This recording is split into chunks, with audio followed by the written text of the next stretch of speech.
Okay, good day, everyone. Good day, good day. Hi, Tarie. I'm good. How are you, Mita? Okay, I'm just waiting for a few people who are trying to join in. Okay. Then we can start. Okay.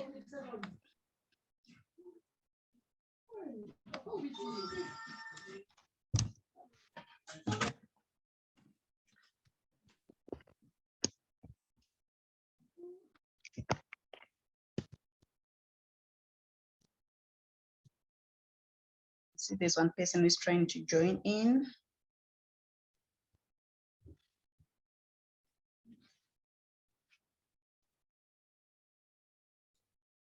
Okay, thank you so much, everyone, for joining in today. So my name is Tarie. I'm the founder of Let's Talk Finances with Tarie, where we spread financial literacy and we teach people, and I'm also an author. And this week it's Money Smart Week South Africa, where we share, where they like invite all financial educators to spread financial literacy. So today we decided to talk about financing options you have when you decide to buy a car, whether you're a first-time buyer or you need to get your second car, what you're required to do. So with me today, I'm with Mita, my business partner. Mita, can you just kindly introduce yourself?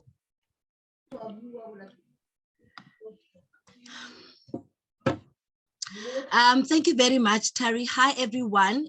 Good evening to you all. My name is Mita Maema, and as Tarie has said, this is Money Smart Week, and it has been since the beginning of this week on Monday and up until today. And in support of that campaign by the National Treasury and the Global Money Week, we have been participating in the activities for the week, and today is the final day.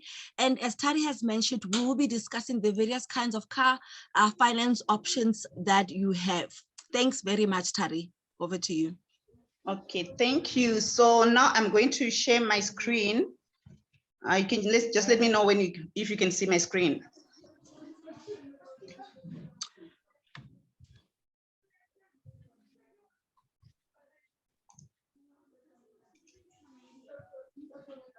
Oh, can you see my screen, guys?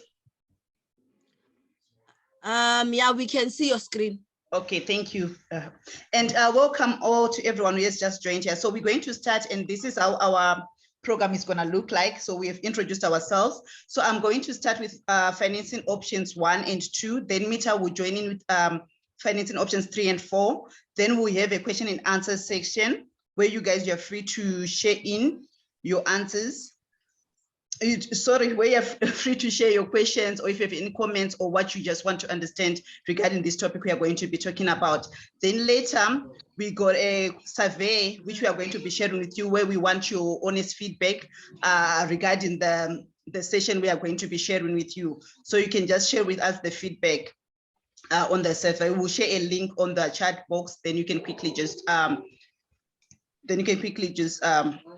do the survey. It will take you less than a minute. So there'll be 2 surveys you have to do. So that will be like 2 minutes of your time, which we're just asking you to do for us. Okay, so we're going to start with our car financing option 1. So our car financing option 1, this is where you pay cash, like where you have to go to the to your car dealership and you pay cash.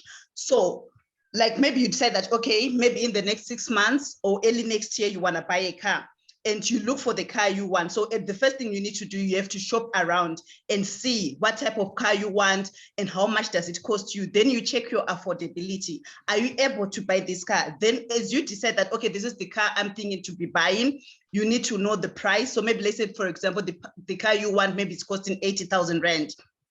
So you decide, okay, this car is going to cost you 80,000 rand. Now you decide, you look at your budget and see, okay, how much money do I have to put aside for me to be able to afford this car, like as in like early next year. So you need to put a time frame for yourself and you need to start saving the money. So if I can say that cash option is the most best deal you can get to finance your car, because you are going to pay that car upfront and you don't have any monthly installments you are going to be paying, and you'll be the owner of that car as soon as you make your payment. So you get to, like when you go to the car dealership, you make your payment or you make your bank transfer, then they give you the papers of the car, then you know you are the right owner of that car is you can start.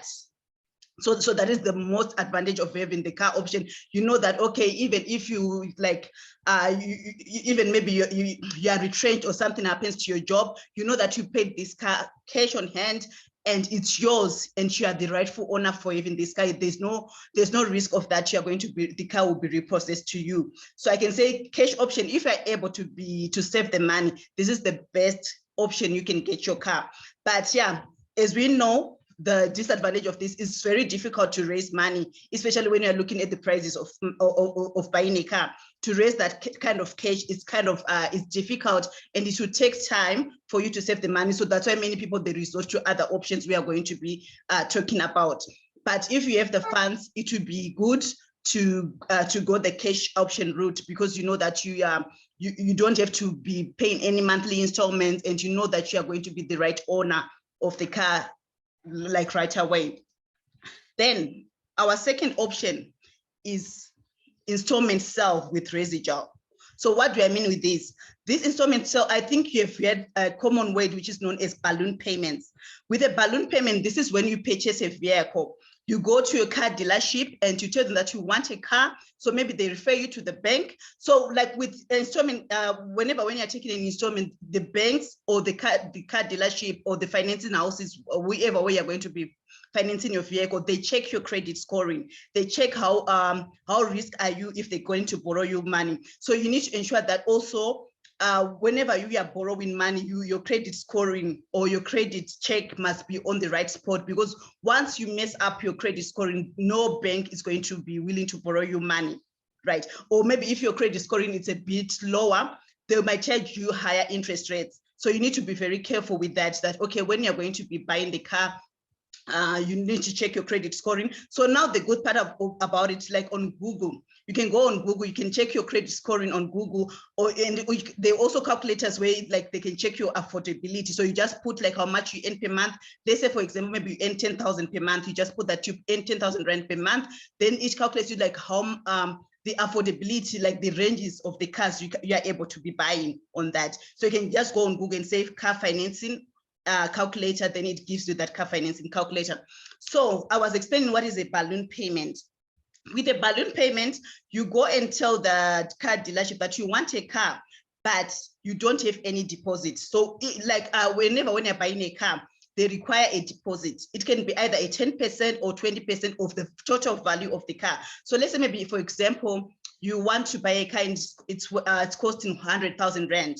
So this is what happens. You go to, you say that you want to buy a car, but you don't have any deposit. Maybe they're requiring 10%. So let's say the car is costing 100,000. So they will require 10,000, right? Or maybe let's put it higher. Let's say the car is costing maybe 20,000 and they require maybe 20% deposit. So you need to be paying 40,000 upfront for the deposit.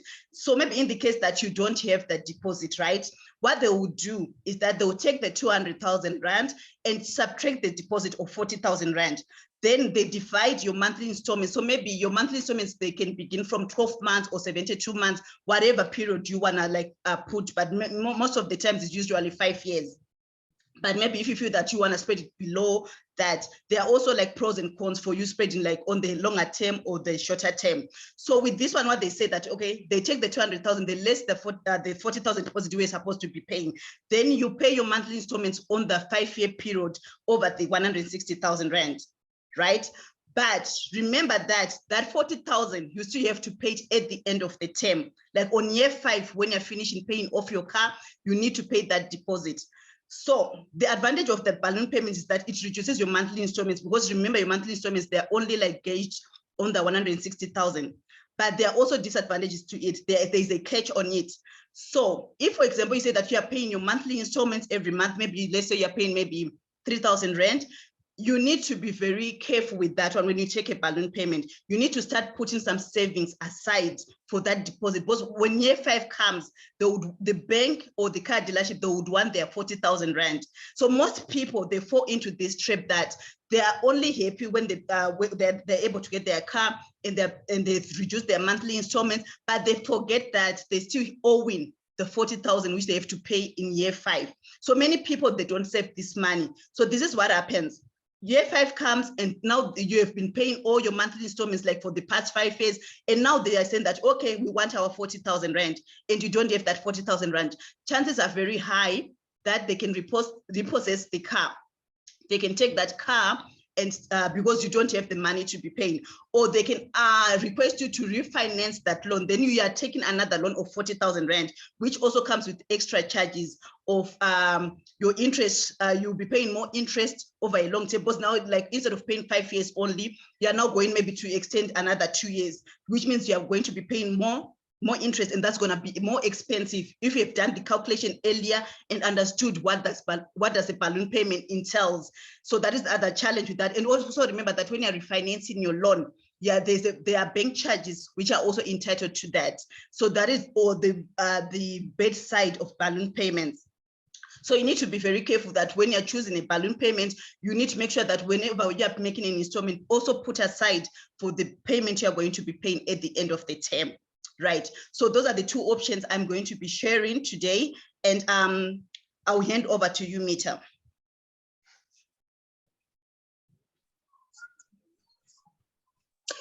Thank you very much, Tarie. Thank you very much for that information. And I hope that our participants have really learned something. So I will be talking more on the other options that we have when it comes to car finance. Tarie, I'm not sure. Are you still sharing your slides? Because I can't see them. Yes, I'm sharing. Okay, let me see. Okay. Because I can't seem to find them.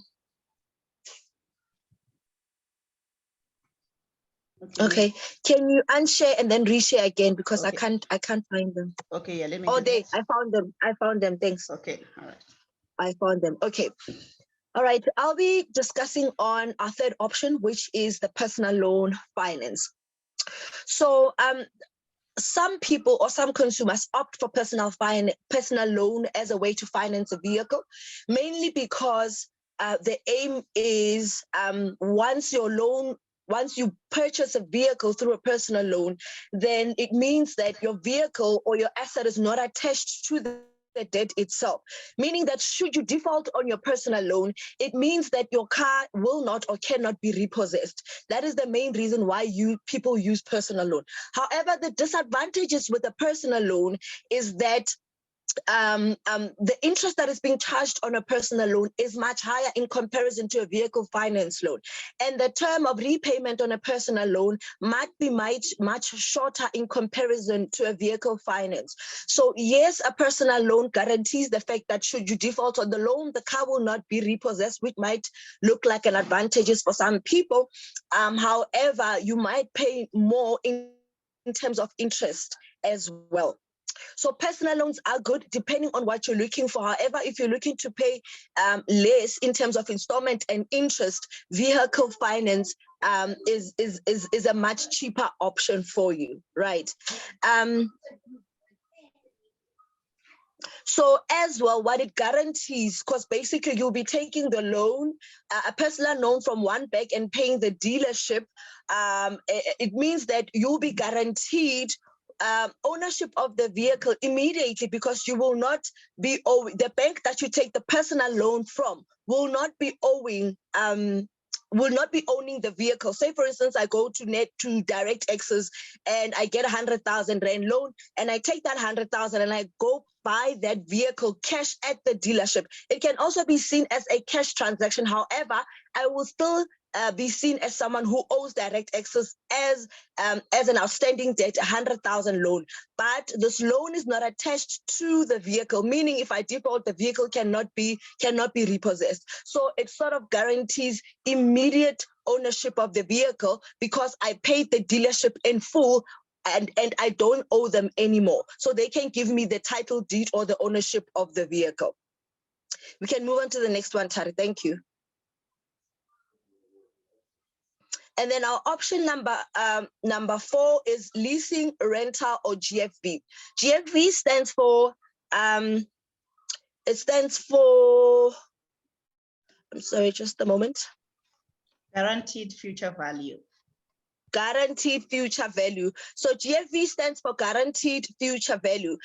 Those three financing options are similar. However, GFV is mainly for vehicles that are much more expensive, that are for luxury. What happens in that agreement is that you will go to a dealership that owns a very expensive vehicle like your Maseratis and your Ferraris, and they can actually give you the car to drive for your own personal use over a certain period of time, and you'll be paying installments on a monthly basis as well. However, at the end of the term of contract, it does not mean you own the vehicle. You do have the option of extending that contract to pay the car via a lease, or you have an option of paying a certain amount at the end so that you can own the vehicle. However, those contracts are much more expensive because the vehicles that you purchase through that contract are expensive as well.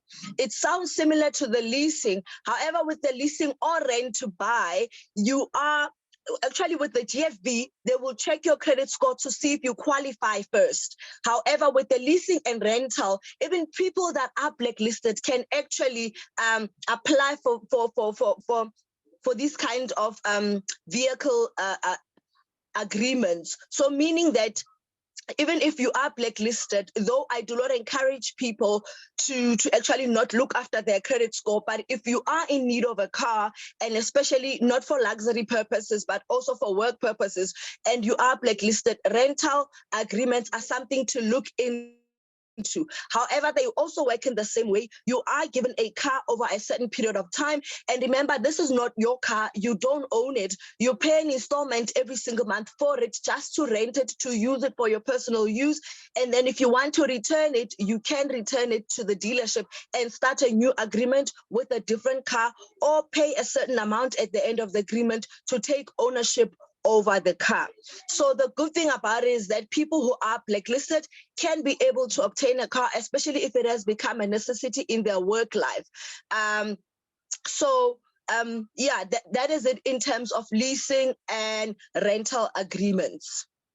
Thank you, Tarie. I don't know if there's any questions.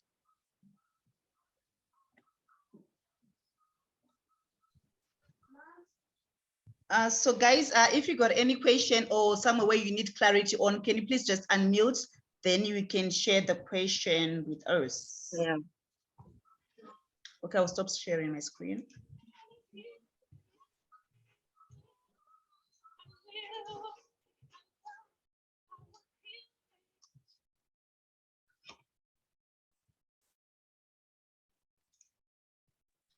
Do we have any questions, guys? It doesn't have to be anything personal. It could be a general question that you might have, or a situation that you came across.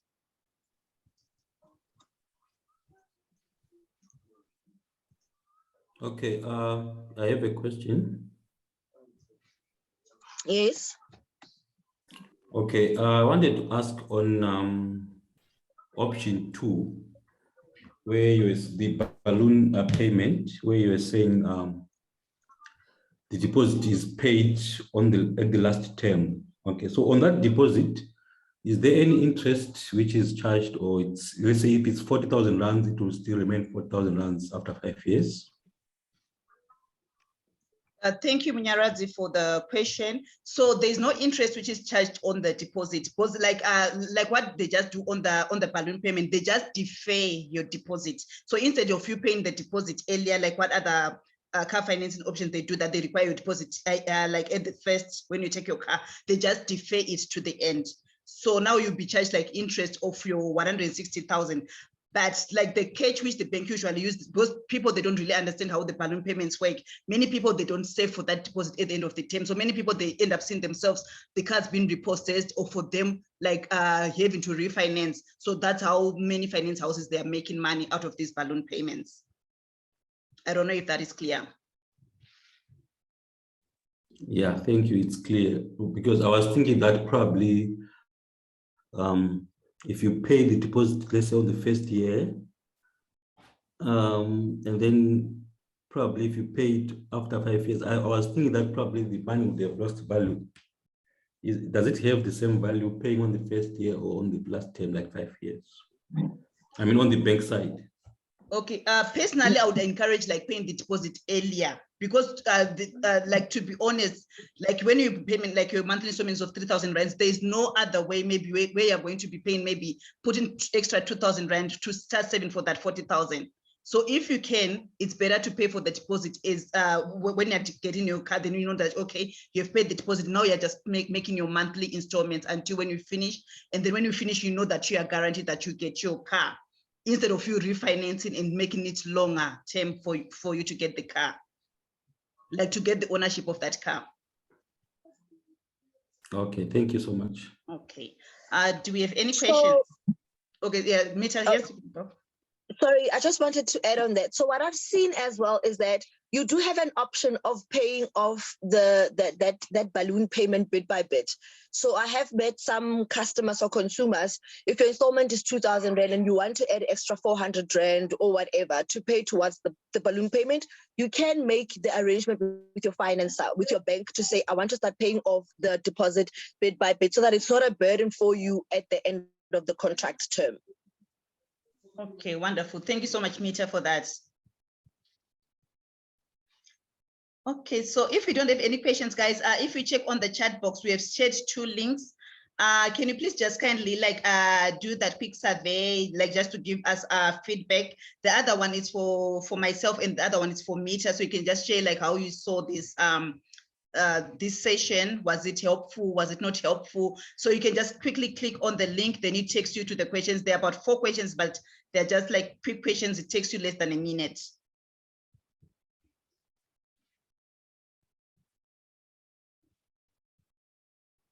Okay, so whilst you're waiting for that, yeah, we can also like maybe we can just add on also like when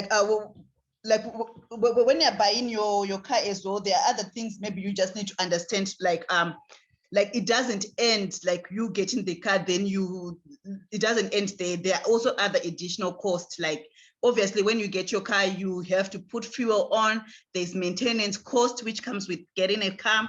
You also need to put your car to your service. So you need to understand those things as well, that okay, when you're getting a car, it doesn't really end there. When you go to the dealership, then you say, okay, you've sorted the problem. There are also other money problems which you have to be catering for. So it always depends. Like other people, they ask, okay, should I buy a brand new car or should I buy a second-hand car? It all depends. But what you have to know that when you buying a car, the moment when you drive it out, it's depreciated already. So whether you buy a brand new car or whether you buy a pre-owned car, it's all the same. Because once you get that car, it's depreciating. It doesn't add value. Cars don't add value. So that's why we say that sometimes it depends how you put it. It can be a liability or it can be an asset because it depreciates in value. So you need to know that there are those extra costs.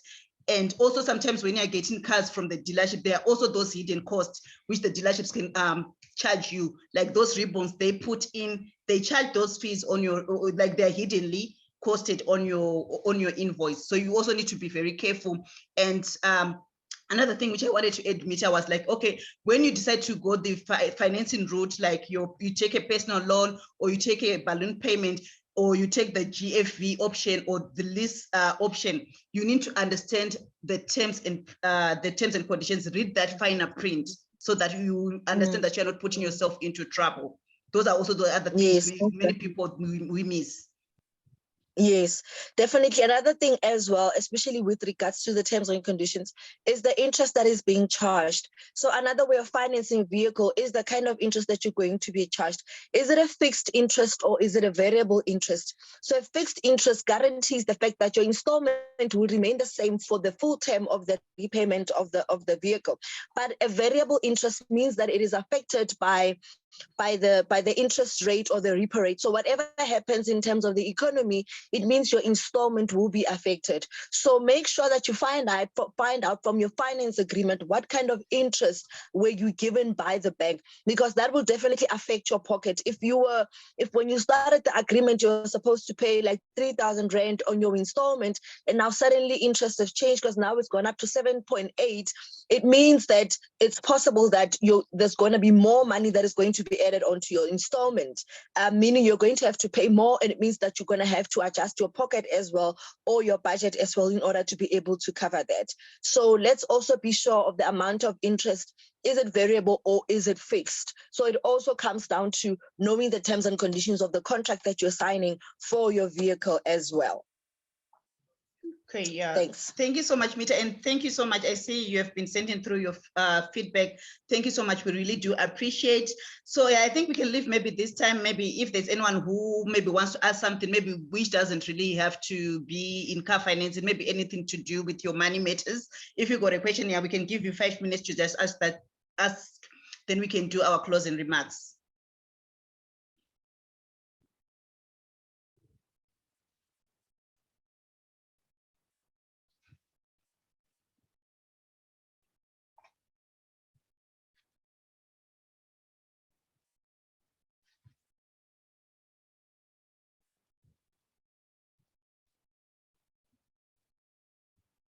Okay, it seems like we don't have any questions. Okay, thank you so much, guys. I think Yeah, Mita, we is can do the happy. closing remarks.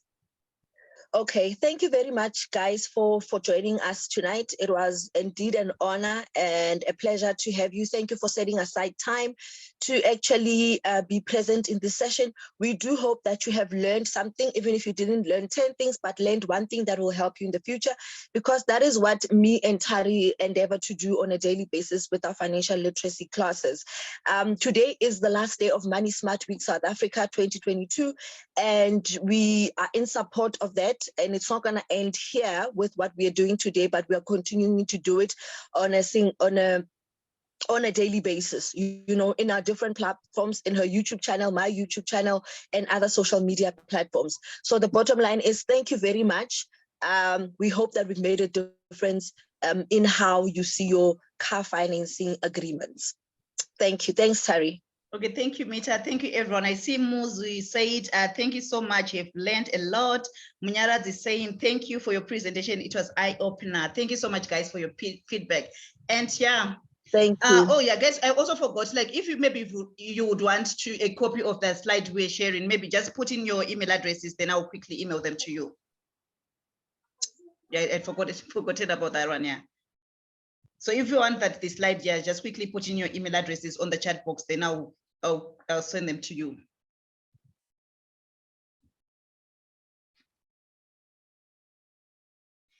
Okay, let me just get your emails.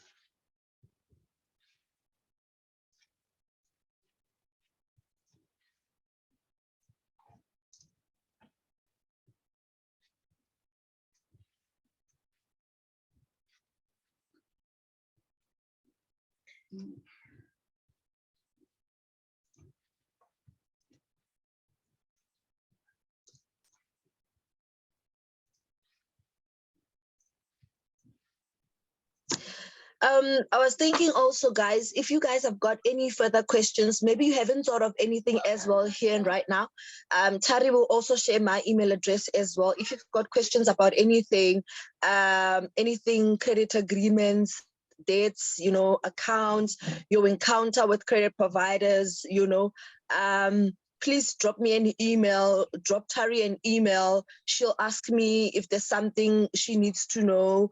I'll also do the same with her, just so that we can give you guys the right information that you need, especially in the credit management world or the debt management world with the banks. It's always important to always be informed, because then it helps you to make the right financial decisions. Mita, can you kindly share the ground fin email address? I don't know that one by head.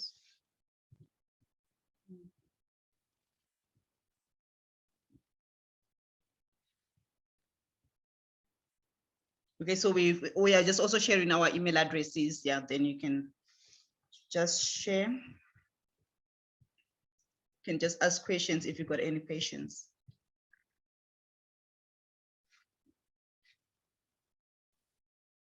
Okay, so let me just ask about the personal loan. Yes, for the others, it looks like if you fail to, let's say, service your loans, your car might be repossessed. What happens with the personal loan if you fail to finance your personal loan? what happens to you? So basically, you're just talking about a general personal loan, right? You didn't purchase a vehicle with it or anything. It's just a normal personal loan. Is that correct?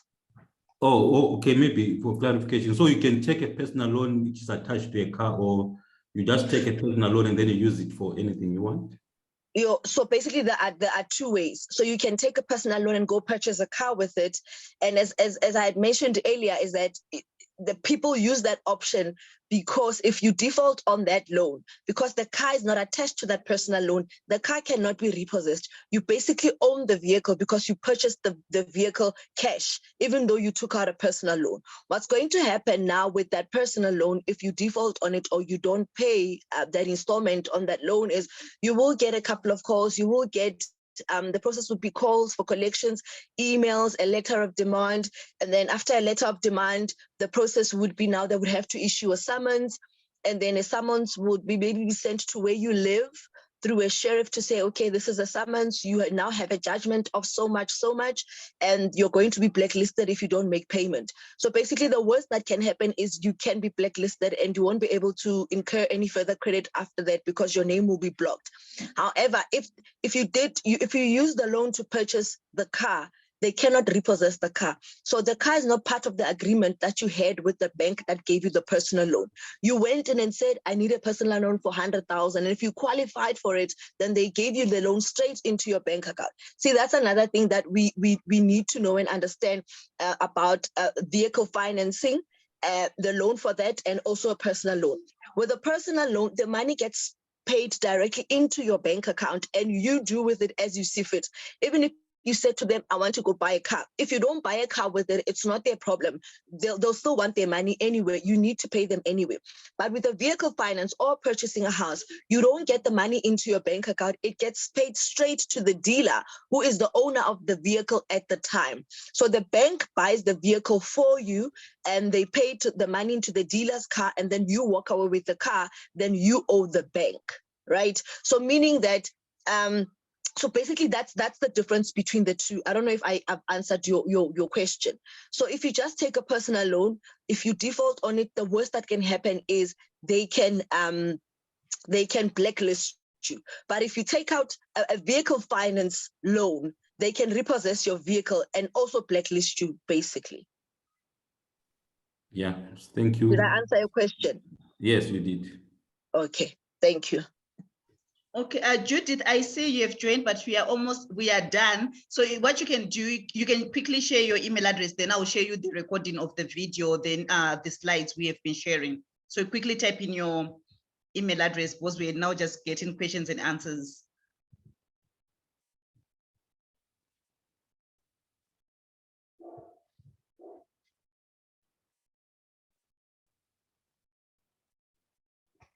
Okay, is there not any question, or we can end the session now?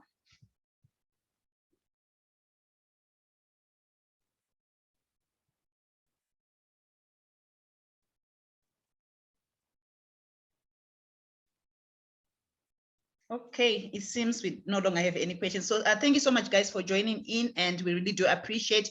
I'll share to you, to those who have shared their email address, I'll share to you the slide of this presentation today. And yeah, thank you so much, everyone. Till we meet again. Thank you, guys. Enjoy your evening. Thanks, Tarie. Goodbye. Okay, bye. Thank you. Bye.